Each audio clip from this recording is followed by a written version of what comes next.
about to start the session. I just want to spend a few minutes talking to you about the bait.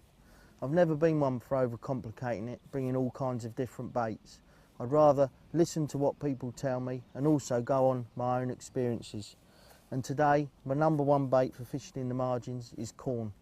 Not just here, but any commercial venue. And the reason for this is simple. It's a very heavy bait and it's not going to get wafted up when these carp come in your peg. Again, if you feed loose feed pellets in the margins and baits like this, you can have big problems with actually foul hooking the fish. That's why sweet corn is definitely my number one bait. Also, because of the weight of it, it's nice and easy to throw accurately.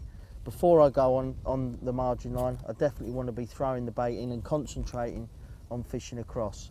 Everything about corn for me is absolutely perfect. It's nice and heavy, it hugs the bottom, it's bright, it's nice and soft, you can hook it perfectly. It really is my number one bait for fishing in the margins.